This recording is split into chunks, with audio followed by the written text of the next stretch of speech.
এ যাবৎকালে corona সংক্রমণে নতুন record, শনাক্ত ৭,০০০-এর কাছাকাছি, মৃত্যু আরও ৫০ জনের। মহামারীর মধ্যে মেডিকেল কলেজের ভর্তি পরীক্ষা, কেন্দ্রে ঢুকতে উপেক্ষিত স্বাস্থ্যবিধি। হেফাজতের নামে তাণ্ডব হলেও যুক্ত ছিল বিএনপি জামাত, বললেন হাসান মাহমুদ। ব্রাহ্মণবাড়িয়ায় আরও ৭ মামলা। বাবুনগরীর বিরুদ্ধে হেফাজতের তহবিল আত্মসাতের অভিযোগ, লাখ লাখ টাকার হিসেব নেই।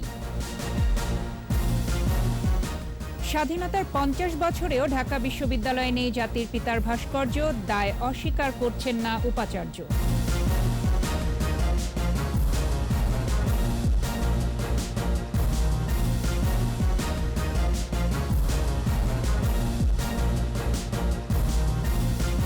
শুনছিলেন ফার্স্ট সিকিউরিটি ইসলামী ব্যাংক লিমিটেড সংবাদ শিরোনাম। সন্ধ্যা ৭টার ২১শে সংবাদে প্রত্যেককে আমন্ত্রণ জানাচ্ছি আমি ফারজানা আখি। দর্শক, ২১শে টেলিভিশনের সংবাদ একই সাথে সরাসরি দেখতে পাবেন আমাদের ফেসবুক পেজ www.facebook.com/2124 অনলাইনে। শুরুতেই করোনা প্রসঙ্গ। প্রতিদিনে রেকর্ড ভাঙছে করোনা রোগীর সংখ্যা। গত ২৪ ঘন্টায় সংক্রমিত শনাক্ত হয়েছে ৬,৮৩০ জন, আর মারা গেছেন ৫০ জন। এই সময়ে নমুনা পরীক্ষা হয়েছে ২৯,৩৩৯টি। পরীক্ষার বিপরীতে শনাক্তের হার ২৩.28%। স্বাস্থ্য অধিদপ্তরের নিয়মিত বিজ্ঞপ্তিতে এসব তথ্য জানানো হয়েছে। রিপোর্টে আরও জানাচ্ছেন মোহাম্মদ নুরুন নবী। করোনা পরিস্থিতির অবনতি হচ্ছে প্রতিদিন। গত ২৪ ঘন্টায় দেশে ২২৬টি আরটিপিসিআর ল্যাবে ৩০,২৯৩টি নমুনা সংগৃহীত হয়েছিল। পরীক্ষায় পাওয়া তথ্যমতে নতুন করোনা রোগী শনাক্ত হয়েছে ৬,৮৩০ জন। শনাক্তের হার ২৩.28%। এই সময়ে করোনা সংক্রমণে মারা গেছে ৫০ জন। মৃত্যুর হার ১.৪৭ আর সুস্থ হবার হার হল ৮৭.৬৪। তথ্য বিশ্লেষণে দেখা যাচ্ছে চলতি বছরের জানুয়ারিতে করোনা শনাক্ত ছিল ২১,৬২৯ জন, ফেব্রুয়ারিতে ১১,০৭৭ জন, আর মার্চে এই সংখ্যা পৌঁছে ৬৫,০৭৯ জনে। প্রথম ২ মাসের চেয়ে দ্বিগুণ সংখ্যক করোনা রোগী শনাক্ত হয় মার্চ মাসে। মোহাম্মদ নুরুন নবী, ২১শে টেলিভিশন, ঢাকা। এদিকে সংক্রমণ নিয়ন্ত্রণে টিকাদান কার্যক্রম জোরদার করার পাশাপাশি জনগণকে মাস্ক ব্যবহার ও বিধি মেনে চলার জন্য উদ্বুদ্ধ করার পরামর্শ দিয়েছেন জনস্বাস্থ্য ও স্বাস্থ্য ব্যবস্থাপনা বিশেষজ্ঞরা। প্রয়োজন ছাড়া ঘর থেকে বের না হওয়ারও পরামর্শ তাদের। মোহাম্মদ নুরুন নবীর আরেকটি রিপোর্ট। করোনার দ্বিতীয় তরঙ্গ চলছে। গেল বছর জুন জুলাই ছিল প্রথম তরঙ্গের চূড়ান্ত অবস্থা। দ্বিতীয় ঢেউয়ের শুরুই হয়েছে সে সময়ের চেয়ে বেশি তীব্রতা নিয়ে। কয়েক সপ্তাহ ধরে শনাক্তের হার ঊর্ধ্বমুখী। সংক্রমণের সাথে সাথে বাড়ছে দৈনিক মৃত্যুর সংখ্যা। বাড়তি রোগী সামলাচ্ছে হাসপাতালগুলো। সাধারণ সেবার পাশাপাশি চাপে পড়েছে আইসিইউ এবং অক্সিজেন সেবা। করোনা নিয়ন্ত্রণে এরই মধ্যে সরকার ১৮ দফা নির্দেশনা জারি করেছে। এই নির্দেশনা অতটা স্পষ্ট নয়, তাই এই নির্দেশনা মাঠ পর্যায়ে বাস্তবায়ন কঠিন। সংক্রমণ বাড়ছে আশঙ্কাজনকভাবে। মাঠের দৃশ্য বলছে স্বাস্থ্যবিধি সম্পর্কে উদাসীন মানুষ। করোনা সংক্রমণের ১ বছরে স্বাস্থ্য ব্যবস্থাপনা ও মানুষের আচরণের পরিবর্তন সম্পর্কে জানালেন এই বিশেষজ্ঞ। আমরা ঠিক একই চিত্র দেখতে পাচ্ছি যেটা ১ বছর আগে আমরা মার্চ এপ্রিল মাসের দিকে দেখেছিলাম। তার থেকে তো কোনো পরিবর্তন দেখছি না। আমরা তো স্ট্রাকচার পরিবর্তন করি নাই। আবার মনে করেন যে সেখানে সীমিত হচ্ছে কি হচ্ছে না, নাকি অসীম লোকজন সেখানে চলে যাচ্ছে, সেটা তদারক করার জন্য দায়িত্ব কার? দ্বিতীয় তরঙ্গের মূল সমস্যা কমিউনিটি ট্রান্সমিশনে চলে গেছে ইউকে ভ্যারিয়েন্ট। তাই সংক্রমণ রোধে বিদেশ থেকে আসা মানুষদের কোয়ারেন্টাইনে রাখা আর সমাধান নয়। মাস্ক পরা, স্বাস্থ্যবিধি মানা ও সামাজিক দূরত্ব বজায় রাখার উপর কড়াকড়ি জরুরি, মত বিশেষজ্ঞদের। তবে ইন জেনারেল কেউই বাসার বাইরে যাবে না। যদি যেতে হয় ৩ ফিট থেকে ৬ ফিট বা ১ মিটার থেকে ২ মিটার দূরত্ব আপনাকে বজায় রাখতে হবে। অবশ্যই মাস্ক ব্যবহার করবেন, হাত ধৌত করবেন। সংক্রমণ বাড়ার পাশাপাশি সংস্পর্শে আসা শনাক্ত করার মতো জনবল নেই স্বাস্থ্য অধিদপ্তরের।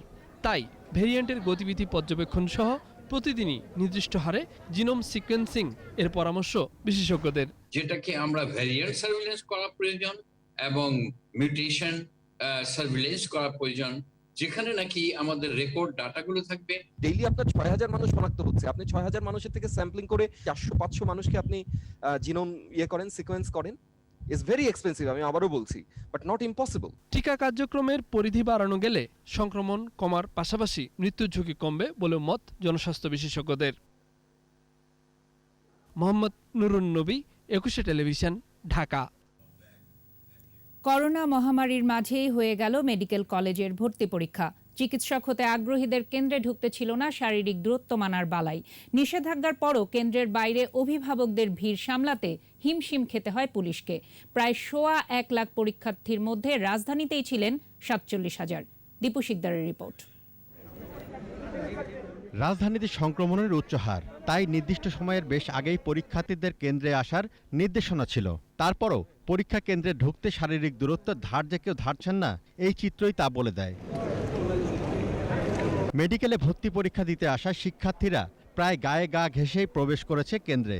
প্রস্তুতির থেকে আসলে একটি ভয় তো থেকেই যাচ্ছে, কোভিডের কারণে কোনো সোশ্যাল ডিস্টেন্স নাই, তো পুরোটা একটা মেসাজার হয়েছে। পরীক্ষা কেন্দ্রের আশপাশে পরীক্ষার্থী ছাড়া আর অন্য কাউকে জমায়েত না হওয়ার অনুরোধ জানিয়েছিল প্রশাসন। তারপরও কে শোনে কার কথা? পরীক্ষার্থীরা যখন পরীক্ষা দিচ্ছে তখন বাইরে অভিভাবকদের গা ছাড়া ভাব। এত প্যান্ডেমিক একটা অবস্থায় আসলে এমন একটা সিচুয়েশন আমরা দেখবো, আসলে আমরা আনএক্সপেক্টেড। গেটে কোনো বাধা নাই, সকল মানুষ ঢুকতেছে, যার জন্য আমিও ঢুকে পড়ছি। আবেগে চলে আসছে, আর এটা কোনো ব্যাপার না। এই দেশের মানুষ সহজই, যেমন সোশ্যাল আর্টস বিল্ডিং, এই বিল্ডিংটা তো আমরা চিনি না, স্টুডেন্টরা আরও চিনবে না, এই জন্য এটাকে আমরা ওখানে কোনো সাইন রাখা উচিত ছিল। শান্তিপূর্ণ ও সুশৃঙ্খলভাবে পরীক্ষা হয়েছে বলে দাবি করেছে কর্তৃপক্ষ। এটা তো মন্ত্রণালয়ের ডিসিশন, আমাদের উপর যে দায়িত্ব দেওয়া হয়েছে আমরা এটা সুষ্ঠুভাবে পালন করার চেষ্টা করছি। পুলিশ জানায় অভিভাবকরাই সামাজিক দূরত্বের বিষয়ে উদাসীন। অভিভাবকরা একটু সমস্যা করছে যে তারা এই স্টুডেন্টদের সাথে সামনে চলে আসার চেষ্টা করছে, তো আমরা যতটা সম্ভব সর্বোচ্চ চেষ্টা করছি আমাদের ফোর্স দিয়ে তাদেরকে দূরে সরিয়ে রাখতে। এবার 1,22,000 পরীক্ষার্থী পরীক্ষায় অংশ নিয়েছে। দীপু শিকদার, 21 টেলিভিশন, ঢাকা। ব্রাহ্মণবাড়িয়া সহ দেশের বিভিন্ন স্থানে সাম্প্রতিক তাণ্ডব হেফাজতের নামে হলেও এর সঙ্গে বিএনপি জামায়াত যুক্ত ছিল, কথা বললেন তথ্য ও সম্প্রচার মন্ত্রী ডক্টর হাসান মাহমুদ। চট্টগ্রামে এক অনুষ্ঠানে তিনি আরও বলেন, ব্রাহ্মণবাড়িয়ার তাণ্ডব ইসলামের উপর কালিমা লেপন করেছে। হামলাকারীরা বাংলাদেশকে আফগানিস্তান বানানোর স্বপ্ন দেখছে বলেও মন্তব্য করেন তথ্যমন্ত্রী।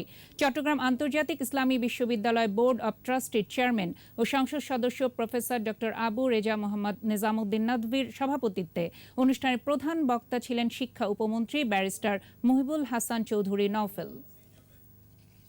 আজকে এই কাজগুলো যারা করছে তারা হচ্ছে 1971 সালে হানাদার বাহিনীকে বাংলাদেশে যারা গণহত্যা চালানোর জন্য সহায়তা করেছিল, সেই অপশক্তিরই পরবর্তী প্রজন্ম। এইভাবে ইসলামের কথা বলে আসলে ইসলামের উপর কালিমা লেপন করা হচ্ছে। এই অপশক্তিকে রুখতে হবে। ব্রাহ্মণবাড়িয়ায় হেফাজতের তাণ্ডবের ঘটনায় আরও 7টি মামলা হয়েছে। এ নিয়ে মোট মামলা 19টি, গ্রেপ্তার 24 জন। বৃহস্পতিবার রাতে বিভিন্ন সরকারি বেসরকারি প্রতিষ্ঠানের কর্মকর্তারা বাদী হয়ে অজ্ঞাত আসামিদের বিরুদ্ধে সদর থানায় মামলাগুলো দায়ের করেন। এদিকে দুপুরে জাতীয় প্রেস ক্লাবের সভাপতি ফরিদা ইয়াসমিনের নেতৃত্বে প্রতিনিধি দল ব্রাহ্মণবাড়িয়ায় আসেন। তারা প্রেস ক্লাব এবং ক্ষতিগ্রস্ত স্থাপনা ও প্রতিষ্ঠান পরিদর্শন করেন। এ সময় জাতীয় প্রেস ক্লাবের সভাপতি বলেন, সাংবাদিকদের উপর আঘাত মানে গণতন্ত্রের উপর আঘাত করা। স্বাধীনতা দিবসে বঙ্গবন্ধুর ভাস্কর্য ভাঙচুর ও অগ্নিসংযোগ স্বাধীনতার মূলে আঘাত করা শামিল বলেও মন্তব্য করেন ফরিদা ইয়াসমিন। অন্যদিকে বিকেলে শহরে হেফাজতে ইসলামের বিক্ষোভ কর্মসূচি থাকলেও তা বর্জন করেন স্থানীয় সংবাদকর্মীরা। এদিকে এবার পুলিশের ওপর হামলা চালিয়েছে হেফাজত কর্মীরা। গাজীপুরের চান্দনা চৌরাস্তা এলাকায় হামলার ঘটনায় অন্তত 15 জন আহত হয়। পুলিশ জানায়, হেফাজত কর্মীরা ঢাকা ময়মনসিংহ মহাসড়কে অবস্থান নিয়ে অবরোধের চেষ্টা চালায়। বাধা দিলে পাল্টা ধাওয়া শুরু হয়। এ সময় পুলিশকে লক্ষ্য করে হেফাজত কর্মীরা ইট পাটকেল নিক্ষেপ করে। পুলিশ তাদের ছত্রভঙ্গ করতে টিয়ার শেল ও রাবার বুলেট ছোড়ে। এতে পুলিশ সহ 15 জন আহত হন। বর্তমানে পরিস্থিতি নিয়ন্ত্রণে আছে বলে জানিয়েছে পুলিশ।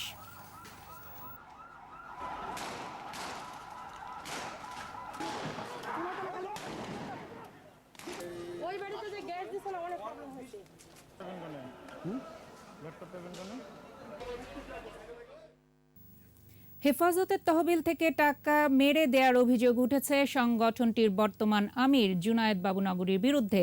বিভিন্ন ব্যক্তির দেয়া লাখ লাখ টাকার কোনো হিসেবই দেননি বাবুনগরী গংরা। অভিযোগটি সামনে এনেছেন হেফাজতের সাবেক যুগ্ম মহাসচিব ও অডিটর মাওলানা সলিমুল্লাহ। বিস্তারিত জানাচ্ছেন দীপু সারোয়ার। 2010 সালে সরকারের নারী নীতির বিরোধিতা করে চট্টগ্রামের হাটহাজারীতে প্রতিষ্ঠা হয় হেফাজতে ইসলাম।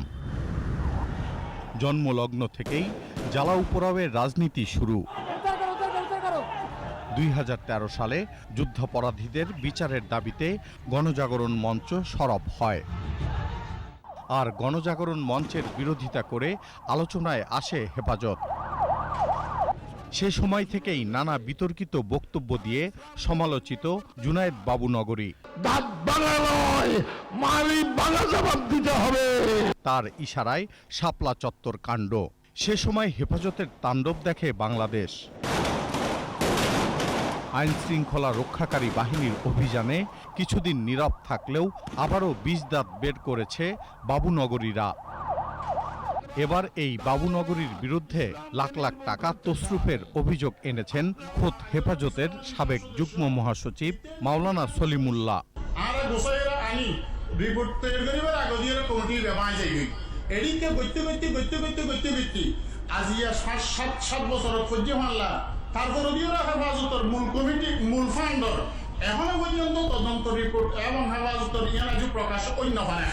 বিএনপির প্রয়াত নেতা সাদেক হোসেন খোকা 50 লাখ টাকা দিয়েছিলেন। সেই টাকার কোনো হিসাব পাওয়া যায়নি বলে জানান তিনি। 5 এপ্রিলের ঘটনার ভিতরে এই যে সাদেক হোসেন খোকার হাতে 50 লক্ষ টাকার হিসাব পড়ে আইতো হেফাজতের অডিটর 50 লক্ষ টাকা হেফাজতের জ্ঞানদিক দিক না। চিকিৎসার জন্য নেয়া টাকা আর প্রয়াত আল্লামা শফির দেয়া 25 লাখ টাকা কোথায় গেল তা নিয়েও প্রশ্ন তোলেন মাওলানা সলিমুল্লাহ। হাসপাতালের ভিতরে আসিলেন 20 লক্ষ নিয়ে যে আমার চিকিৎসা বাবদ গিয়ে এই 20 লক্ষ নিয়ে এই পর্যন্ত দিও না। আল্লামা শাইখুল ইসলাম আহমদ শফি রহমতুল্লাহ আলাইহি 25 লক্ষ নিয়ে যে ক্যাশ দিয়ে এই ক্যাশই কি খানাখাতার ভিতরে জমাই না। তার দাবি বাবুনগরী সংগঠন নিয়ে খেলাধুলা করছেন আর এর পরিণাম ভয়াবহ হবে বলেই মনে করেন তিনি। দীপু সারোয়ার, 21 টেলিভিশন, ঢাকা। যেখানে ভাষা আন্দোলন থেকে বাঙালির মুক্তির সংগ্রাম রচিত সেই ঢাকা বিশ্ববিদ্যালয়ে নির্মাণ হয়নি স্বাধীনতার স্থপতি জাতির পিতা শেখ মুজিবুর রহমানের ভাস্কর্য। স্বাধীনতার 50 বছরে ঢাকা বিশ্ববিদ্যালয়েরই মহান এই ছাত্রের ভাস্কর্য নির্মাণ না হওয়ায় ক্ষোভ আছে ভাস্করসহ সাবেক ও বর্তমান শিক্ষার্থীদের। আর এতে কর্তৃপক্ষের দায় যে নেই তা অস্বীকার করছেন না উপাচার্য। দীপু শিকদারের আরেকটি রিপোর্ট। তখন তিনি ঢাকা বিশ্ববিদ্যালয়ের আইন বিভাগের ছাত্র। চতুর্থ শ্রেণীর কর্মচারীদের আন্দোলনে যোগ দেয়ায় বিশ্ববিদ্যালয় কর্তৃপক্ষ বহিষ্কার করে বঙ্গবন্ধু শেখ মুজিবুর রহমানকে। ভাষা আন্দোলনের সূচনাও এই বিশ্ববিদ্যালয় থেকে। জেল থেকেও ভাষা আন্দোলনের নেতৃত্ব দেন ছাত্রদের প্রিয় মুজিব ভাই। বঙ্গবন্ধু 6 দফার সাথেই ছিল ঢাকা বিশ্ববিদ্যালয়। বঙ্গবন্ধুকে মুক্ত করতে 69-এর গণ আন্দোলনে নেতৃত্ব দেয় এই বিশ্ববিদ্যালয়। এখানে ওড়ে প্রথম পতাকা।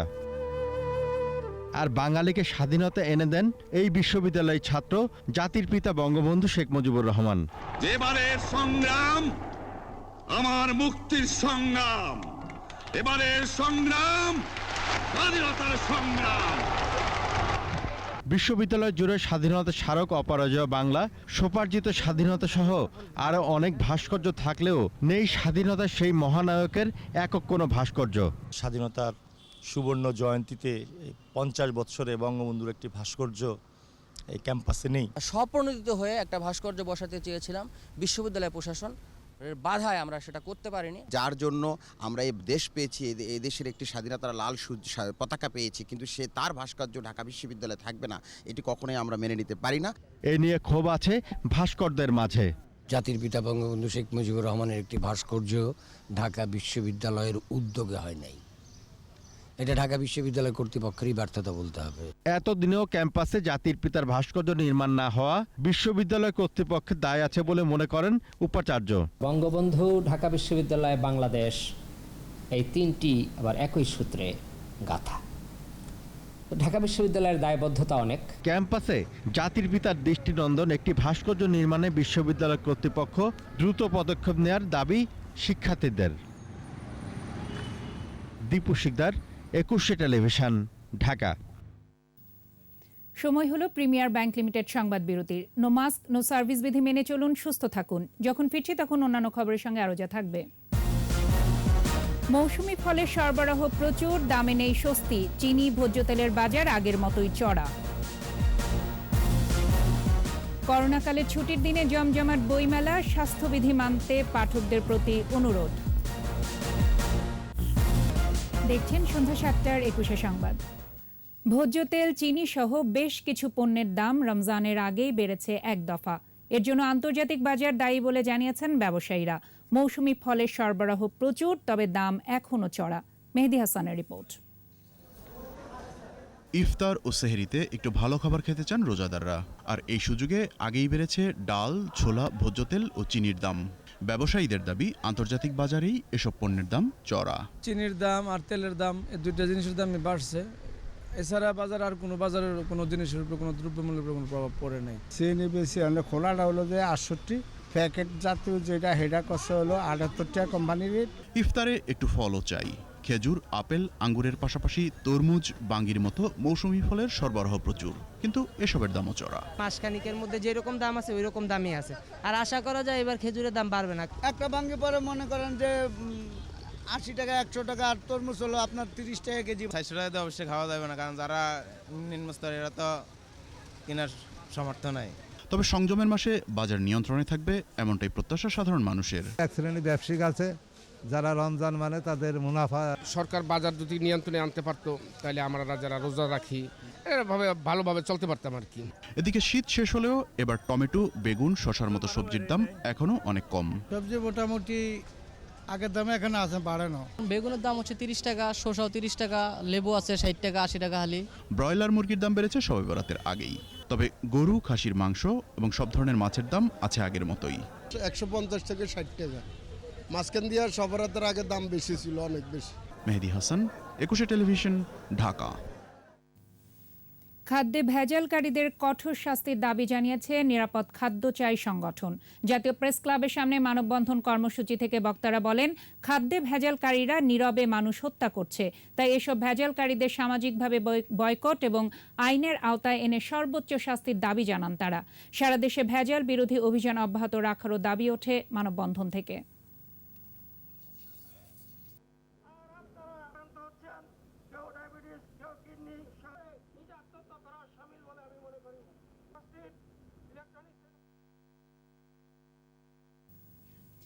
আগামী 5 বছরে বাংলাদেশের কৃষি হবে সম্পূর্ণ ডিজিটাল, চাষাবাদ হবে যান্ত্রিক পদ্ধতিতে। দীপ্ত কৃষি অ্যাওয়ার্ড 2020 প্রদান অনুষ্ঠানে একথা জানান কৃষিমন্ত্রী ডক্টর আব্দুর রাজ্জাক। শুক্রবার বিকেলে দীপ্ত টেলিভিশন আয়োজিত এই অ্যাওয়ার্ড প্রদান অনুষ্ঠানে কৃষি উদ্যোক্তা, উদ্ভাবক, কৃষক এবং খামারিদের মধ্য থেকে সেরা 10 জনের হাতে পুরস্কার তুলে দেন কৃষিমন্ত্রী। এক ফসলি জমিতে ধানের পাশাপাশি আরও 8 জাতের সবজি চাষ করে সেরা কৃষকের পুরস্কার পান ফেনী জেলার রুবেল, আর হবিগঞ্জের বদু মিয়া পেয়েছেন সেরা সবজি চাষির পুরস্কার।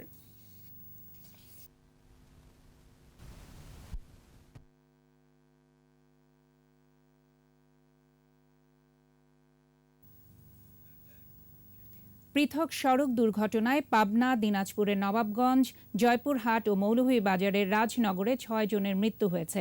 পাবনা সদরের তারিবাড়িয়া বাজার এলাকায় ট্রাক চাপায় মোটরসাইকেল আরোহী বাবা মেয়ে নিহত হয়েছে। আহত হয়েছে একজন। সকাল 9টার দিকে দুর্ঘটনার পর ক্ষুব্ধ এলাকাবাসী ট্রাকটি আটক করে ভাঙচুর চালায়। দিনাজপুরের নবাবগঞ্জে ট্রাকের চাপায় পিষ্ট হয়ে মোটরসাইকেল আরোহী নবাবগঞ্জ উপজেলার তাবলিগ জামাতের আমির মাওলানা ফজলুল হকের মৃত্যু হয়েছে। নবাবগঞ্জ উপজেলার চড়ার হাটে এ দুর্ঘটনা ঘটে। জয়পুরহাটের তেঁতুলতলিতে ট্রাকের ধাক্কায় আব্দুস সালাম নামে এক সোনালী ব্যাংক কর্মকর্তার মৃত্যু হয়েছে। গুরুতর আহত হয় তার ছেলে সিয়াম। মৌলভীবাজারের রাজনগরে মাথিউড়া চা বাগান এলাকায় বাস চাপায় 2 মোটরসাইকেল আরোহী নিহত হন। এ ঘটনায় গুরুতর আহত হয় আরও 1 মোটরসাইকেল আরোহী।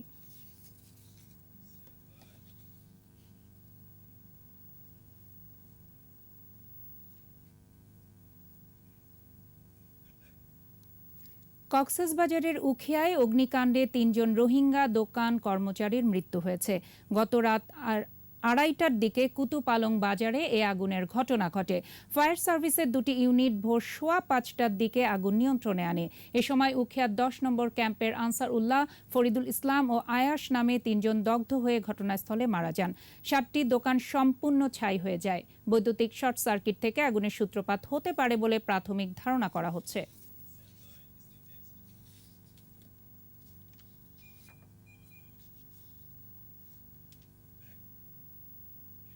এবারের আয়োজন বিএসবি গ্লোবাল নেটওয়ার্ক বইমেলা প্রতিদিন।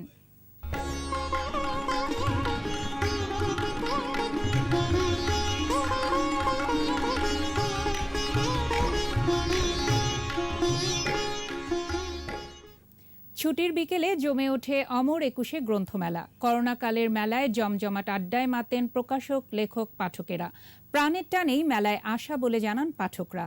আর প্রকাশকরা বরাবরই ক্রেতাদের স্বাস্থ্যবিধি মানার ব্যাপারে অনুরোধ করছেন। এর আগে ছুটির সকালে বাবা মার হাত ধরে মেলায় আসে শিশুরা। মফিউর রহমানের রিপোর্ট। ছুটির বিকেলে অনেকটাই জমজমাট গ্রন্থমেলা প্রাঙ্গণ। মহামারীকালের মেলায় ছিল না উপচে পড়া ভিড়। মেলায় আসছেন লেখকরা। করোনার দুঃসময়ে মেলায় এর চেয়ে বেশি পাঠক আশা করছেন না তারা। এইবারে মেলাটা আসলে যেহেতু দেশে সারা বিশ্বেই একটি মহামারী চলছে, এটা একটা প্রাকৃতিক দুর্যোগ। পাঠকরাও আসছেন, পছন্দের বই দেখতে ঘুরছেন স্টলে স্টলে। তবে স্বাস্থ্যবিধি মেনেই স্টলগুলোতে যেতে হচ্ছে পাঠকদের। মেলা হয়েছে, আমরা সীমিত আকারে হওয়াতে আমরা খুশি। দূরত্ব মেনটেন করার চেষ্টা করতেছি। এটা স্যানিটাইজার আছে ব্যাগে, এটা। প্রকাশকরাও ভীষণ সচেতন। স্বাস্থ্যবিধি মেনেই পাঠকদের বই সংগ্রহের আহ্বান জানাচ্ছেন তারা। মাস্ক না থাকলে আমরা অবশ্যই তাকে সতর্ক করছি যে অবশ্যই আপনি মাস্ক পরুন, নিজে সতর্ক হন। বই বিক্রি করছি, কিন্তু আমরা 90% স্বাস্থ্যবিধি মানা দেখতেছি। মেলায় উন্মোচন মঞ্চে সকাল থেকে সন্ধ্যা পর্যন্ত চলে বিভিন্ন লেখকের বইয়ের মোড়ক উন্মোচন। এর আগে মেলার ১৬তম দিনে সকালটায় খুব একটা ভিড় ছিল না। এবার শিশুপ্রহর না থাকলেও নতুন বইয়ের খোঁজে বাবা মার হাত ধরে আসে ক্ষুদে পাঠকরা। কাঠবিহারি কাঠবিহারি পেয়ারা তুমি খাও, গোলমরি খাও। স্টলে ঘুরে ঘুরে পছন্দের বই খুঁজে নেয় তারা। এনসাইক্লোপিডিয়া আর কমিক বই অনেক পছন্দ করি।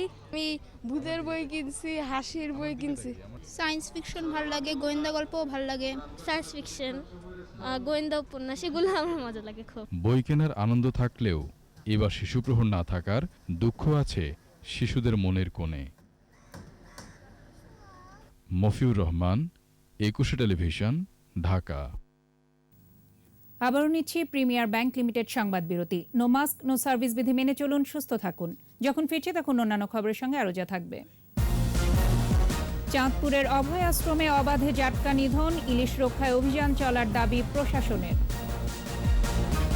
সন্ধ্যা ৭টার একুশে সংবাদে আবারও আমন্ত্রণ। চাঁদপুরের পদ্মা মেঘনায় অভয় আশ্রমে চলছে ইলিশ নিধন। স্থানীয় জেলেরা বলছেন বহিরাগতরা এসে নিধন করছে জাটকা। তবে প্রশাসনের দাবি ইলিশ রক্ষায় অভিযান অব্যাহত রয়েছে। চাঁদপুর প্রতিনিধি নিয়ামত হোসেনের রিপোর্ট জানাচ্ছেন মাসুম আলিসা। ইলিশ রক্ষায় প্রতি বছরের মার্চ এপ্রিল এই 2 মাস পদ্মা মেঘনায় সকল প্রকার মাছ ধরায় থাকে নিষেধাজ্ঞা। মতলব উত্তর ষাটনল থেকে লক্ষ্মীপুর জেলার চর আলেকজান্ডার পর্যন্ত 100 কিলোমিটার এলাকা এই নিষেধাজ্ঞার আওতায় রয়েছে। স্থানীয় জেলেরা নদীতে না নামলেও বিভিন্ন অঞ্চলের জেলেরা চাঁদপুরের নদীতে প্রতিদিন মাছ ধরছে। জাটকা মাছটি ধরে যায়, এটি তো মনে করেন এই যে আমাকে মোটা দলের আমাকে লাখ লাখ টাকা সালামের এটিদের ক্ষতি হয়। সরকারে আমাদের চাইলেও ঠিক মতন যায়, কিন্তু আমরা চাল পাই না ঠিক মতন। সরকার 2 মাস অভিযান দিছে, আমরা সরকারের অভিযান মাইনা আমরা আমাদের কার্যক্রম বন্ধ চলতেছে। নিষেধাজ্ঞার সময় নানা সমস্যার কথা তুলে ধরেন স্থানীয় জেলেরা। কোনো কাজ নেই, আমাদের কোনো চাকরি বাকরিও নেই, আমরা মূর্খ মানুষ, আমাদের তার চাকরি দিব না সরকার। আমি কি কাজ করে খাবো, যান বাঁচাইতে করে খাইতে দেনা দেনা আছে বহুত, এই সেবা কোনো ঘরের চাল নেগা, চাইতে তো হইব, খাইতে তো হইব। মৎস্য অফিস ও নৌ পুলিশের সহায়তায় পরিস্থিতি নিয়ন্ত্রণে আনার কথা বলছে প্রশাসন। আইনি প্রক্রিয়ার মাধ্যমে বিভিন্ন জনকে বিভিন্ন মাত্রায় জেল এবং জরিমানা করা হয়। আর জাটকা ইলিশ রক্ষায় আমাদের এই অভিযান অব্যাহত থাকবে। অভয়াশ্রমে মাছ ধরা বন্ধে প্রচার এবং আইন শৃঙ্খলা রক্ষাকারী বাহিনীর সাথে সমন্বিত প্রচেষ্টা চালানোর কথা জানান মৎস্য কর্মকর্তা। তাদেরকে মোটিভেশন, জনসভা, মাইকিং, প্রচারণার সাথে সাথে তাদেরকে উদ্বুদ্ধ করার সাথে সাথে আমরা আইনগত ব্যবস্থা নিচ্ছি যাতে করে আমাদের এই জাতীয় মাছের উৎপাদন বৃদ্ধিকে কোনোভাবে ব্যাহত করতে না পারে। জেলা মৎস্য অফিসের তথ্য বলছে নিষেধাজ্ঞা অমান্য করায় এ পর্যন্ত 171 জনকে বিভিন্ন মেয়াদে সাজা দেওয়া হয়েছে। জব্দ করা হয়েছে 1250 টন জাটকা ও 53.5 লক্ষ মিটার কারেন্ট জাল। Masuma Lisa, 21 television. ব্যবসা বাণিজ্যের খবর।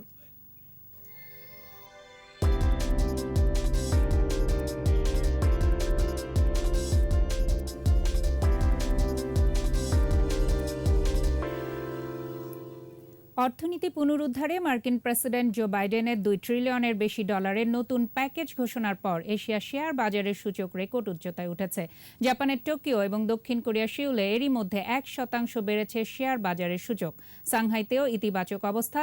বিনিয়োগকারীরা জানান বাইডেনের নতুন প্যাকেজে বড় একটি অংশ রয়েছে অবকাঠামোগত উন্নয়নের জন্য। করোনা পরিস্থিতির মধ্যে প্যাকেজ ঘোষণা বিনিয়োগকারীদের নতুন করে উৎসাহিত করেছে। এক প্রজন্মের জন্য বাইডেনের প্যাকেজ ঘোষণার পরই মার্কিন সূচকের ইতিবাচক পরিবর্তন হতে থাকে।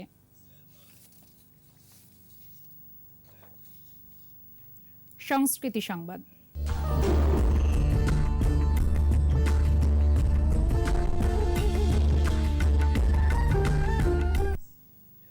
দীর্ঘ আলোচনা, সমালোচনা ও সংশয়ের অবসান ঘটিয়ে মুক্তি পেল পূর্ণদৈর্ঘ্য চলচ্চিত্র জৈবতী কন্যার মন। নাট্যাচার্য সেলিম আলদিন রচিত জৈবতী কন্যার মন নাটককে বড় পর্দার জন্য চলচ্চিত্র বিন্যাস, চিত্রনাট্য এবং পরিচালনা করেছেন জাতীয় চলচ্চিত্র পুরস্কারপ্রাপ্ত পরিচালক নার্গিস আক্তার। সরকারি অনুদান ও বেসরকারি টেলিভিশন এটিএন বাংলার চেয়ারম্যান ডক্টর মাহফুজুর রহমানের সহযোগিতায় চলচ্চিত্রটির শুটিং শেষ হয় গত বছর। তারপর নানা প্রতিকূলতায় আটকে ছিল মুক্তি। অবশেষে আজ থেকে ঢাকা 3 এবং খুলনা, মানিকগঞ্জ, টাঙ্গাইলের মধুপুর ও নাগরপুর আর পাবনা মিলিয়ে মোট 8টি হলে মুক্তি পেল চলচ্চিত্রটি।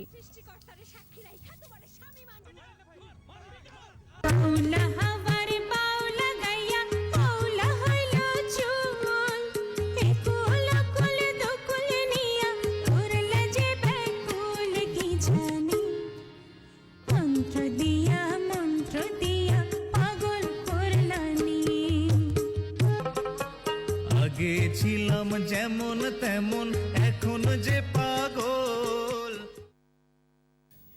আর এরই সাথে শেষ করছি সন্ধ্যা 7টার 21 সংবাদ। তবে যাবার আগে ফার্স্ট সিকিউরিটি ইসলামী ব্যাংক লিমিটেড সংবাদ শিরোনামগুলো জানাচ্ছি আরও একবার। এ যাবৎকালে করোনা সংক্রমণের নতুন রেকর্ড, শনাক্ত 7,000-এর কাছাকাছি, মৃত্যু আরও 50 জনের। মহামারীর মধ্যে মেডিকেল কলেজে ভর্তি পরীক্ষা, কেন্দ্রে ঢুকতে উপেক্ষিত স্বাস্থ্যবিধি।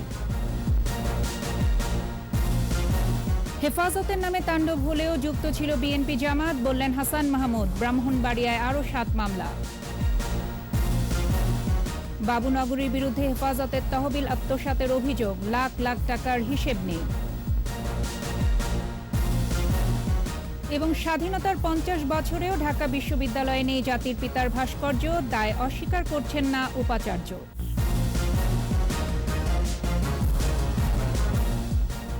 সর্বশেষ খবর জানতে ডায়াল করুন 2021 নম্বরে, আর ভিজিট করুন 21-tv.com এই ওয়েবসাইটে। এছাড়া ফেসবুকে লগ ইন করতে পারেন facebook.com/2124 অনলাইনে।